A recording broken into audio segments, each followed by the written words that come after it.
Zgoda jako lek na wszystko. Jedną z podstaw przetwarzania danych osobowych jest zgoda. Zgoda może stanowić podstawę przetwarzania zarówno w przypadku danych zwykłych, jak i danych szczególnej kategorii. Administratorzy danych chętnie sięgają po zgodę jako po podstawę przetwarzania, wierząc, że to najprostsze rozwiązanie. Czy to słusznie? Niestety, taka praktyka nie jest prawidłowa. Przede wszystkim pamiętajmy, że podstawa przetwarzania musi odpowiadać rzeczywistości. To znaczy, jeżeli na przykład mamy przepis prawa, który upoważnia nas do zebrania danych osobowych, to powinno być wskazane jako podstawa przetwarzania danych, a nie zgoda. Jeżeli widzimy inną podstawę przetwarzania, sięganie po instrument zgody będzie błędne, ponieważ w efekcie podamy nieprawidłową podstawę przetwarzania, naruszając tym samym przepisy RODO.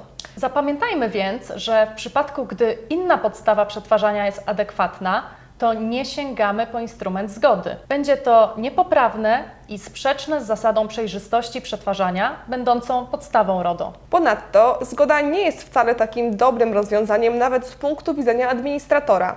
Jest wiele warunków, które należy spełnić, aby zgoda została wyrażona w prawidłowy sposób. Przede wszystkim trzeba być w stanie wykazać, że zgoda została wyrażona dobrowolnie, świadomie i jednoznacznie. Po drugie, miejmy na uwadze, że zgoda może zostać w każdej chwili wycofana. Osoba udzielająca zgody powinna być poinformowana o tej możliwości, zanim taką zgodę wyrazi. Administrator powinien również zapewnić, aby wycofanie zgody było równie łatwe jak jej wyrażenie. Co prawda, wycofanie zgody nie wpływa na zgodność dotychczasowego przetwarzania danych osobowych na jej podstawie, ale nie możemy już kontynuować takiego procesu. Podsumowując, pamiętajmy, by w pierwszej kolejności sprawdzić, czy nie występuje inna podstawa przetwarzania niż potencjalna zgoda, która mogłaby zostać nam udzielona. Zgoda wcale nie jest najbezpieczniejszą podstawą ze względu na wiele faktorów jej udzielenia, a wskazanie zgody jako podstawy przetwarzania, gdy występuje inna, będzie sprzeczne z zasadą przejrzystości. Napiszcie w komentarzach, jak podobają się Wam nasze filmy. I przypominamy o subskrypcji Studio Gesell, aby nie przegapić kolejnych odcinków.